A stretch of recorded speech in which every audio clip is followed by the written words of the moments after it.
आरुणी श्वेतकेतु संवाद अर्थ सह द्वादशवर्ष उपेत्य चतुर्विंशतिवर्ष सर्वान् वेदान्धीत्य महामना अनुचान्मानी स्तब्धेयाय। सरल अर्थ श्वेतकेतु ने 12 वर्ष तक गुरु के आश्रम में रहकर शिक्षा प्राप्त की। 24 वर्ष की आयु में उसने सभी वेदों का अध्ययन कर लिया। वेदों का ज्ञान प्राप्त करने के कारण उसके मन में अहंकार गर्व आ गया और वह गर्व से अपने घर लौटा। तन्ह पितोवाच श्वेतकेतो यन्नु सौम्येदम महामना अनुचान्मानी स्तब्धोस्य तमादेशं प्राक्ष। सरल अर्थ उसके पिता आरुणि ने उससे कहा, हे प्रिय पुत्र श्वेतकेतु, तुम इतने विद्वान होकर और अपने ज्ञान पर इतना गर्व करके आए हो, लेकिन क्या तुमने अपने गुरु से वह ज्ञान भी प्राप्त किया है जिसके द्वारा एक वस्तु को जान लेने पर उससे संबंधित सभी वस्तुओं का ज्ञान हो जाता है। श्वेतकेतुर्हारुणे आस्तंह पितोवाच श्वेतकेतो वस ब्रह्मचर्यम। सरल अर्थ आरुणि ने श्वेतकेतु से कहा, हे पुत्र श्वेतकेतु, तुम ब्रह्मचर्य का पालन करते हुए गुरु के आश्रम में रहकर शिक्षा प्राप्त करो। अर्थात केवल बहुत सी पुस्तकें पढ़ लेना ही पर्याप्त नहीं है, सच्चे ज्ञान की प्राप्ति भी आवश्यक है। न वै सौम्यास्मत्कुलिनोन्नूच ब्रह्म बंधुरेव भवतीति। सरल अर्थ आरुणि कहते हैं, हे पुत्र, हमारे कुल में ऐसा कोई व्यक्ति नहीं हुआ जो वेदों का अध्ययन किए बिना केवल नाम मात्र का विद्वान बना हो। ब्रह्मबंधु का भाव यहाँ ऐसे व्यक्ति से है जो विद्या के वास्तविक ज्ञान के बिना केवल विद्वान कहलाता हो। ये न श्रुतम श्रुतम भवत्यमत मतम विज्ञातम विज्ञातमिति। सरल अर्थ क्या तुम्हें वह ज्ञान मालूम है जिसके द्वारा जो नहीं सुना गया है वह भी सुना हुआ समझ में आ जाता है, जो पहले विचार में नहीं आया वह विचार में आ जाता है, और जो ज्ञात नहीं है वह भी ज्ञात हो जाता है। बहुत आसान भाषा में एक मूल तत्व को जान लो तो उससे बनी अनेक वस्तुओं का ज्ञान हो जाता है। कथनो भगवः स आदेशो भवतीति। सरल अर्थ श्वेतकेतु ने पिता से पूछा, हे पूज्य पिता, वह ज्ञान अथवा उपदेश आखिर कैसे है? कृपया मुझे समझाइए। न वह नूनम भगवंतस्त एतद्वेदिष्व।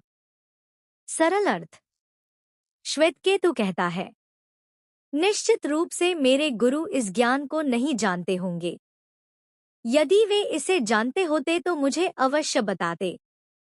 फिर वह अपने पिता से कहता है, हे पिता, आप ही मुझे यह ज्ञान बताइए।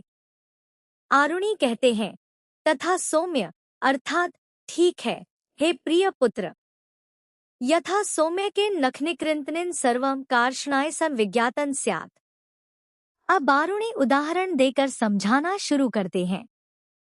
सरल अर्थ हे प्रिय पुत्र, जिस प्रकार लोहे की एक वस्तु को जान लेने पर लोहे से बनी अन्य वस्तुओं के मूल तत्व को जाना जा सकता है, उसी प्रकार मूल तत्व को जानने पर उससे बने अनेक रूपों का ज्ञान हो जाता है। यहाँ कार्षणायस कृष्णायस लोहा है। मूल उपनिषद में भी यही उदाहरण दिया गया है। वाचारम भणम विकारो नामधेय कृष्णाय स्मित्येव सत्यम। यह इस पाठ की बहुत महत्वपूर्ण पंक्ति है। सरल अर्थ अलग अलग वस्तुओं के जो नाम और रूप दिखाई देते हैं वे केवल उनके नाम रूप के परिवर्तन हैं। वास्तविक तत्व तो लोहा ही है। उदाहरण के लिए लोहे से कोई अलग अलग वस्तुएं बनाई जाए तो उनके नाम और आकार अलग हो सकते हैं, लेकिन उनका मूल पदार्थ लोहा ही रहेगा। एवं सौम्य स आदेशो भवतीति। सरल अर्थ आरुणि कहते हैं, हे प्रिय पुत्र, यही वह ज्ञान है जिसके बारे में मैं तुम्हें बता रहा था। यथा सौम्यकेन लोहमणिना सर्वं लोहमयन विज्ञातन स्यात्।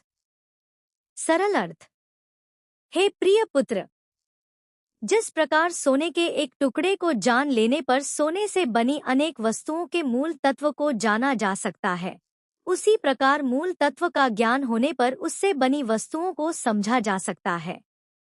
वाचारम भणम विकारो नामधेयन लोहमित्येव सत्यम। सरल अर्थ।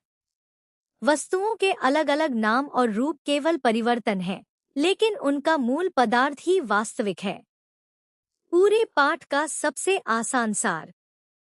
श्वेतकेतु ने 12 वर्ष तक गुरु के आश्रम में रहकर वेदों का अध्ययन किया और 24 वर्ष की आयु में घर लौटा।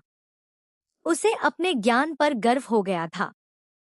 उसके पिता आरुणि ने उसे समझाया कि केवल बहुत सा ज्ञान प्राप्त कर लेना पर्याप्त नहीं है, मूल तत्व का ज्ञान होना आवश्यक है।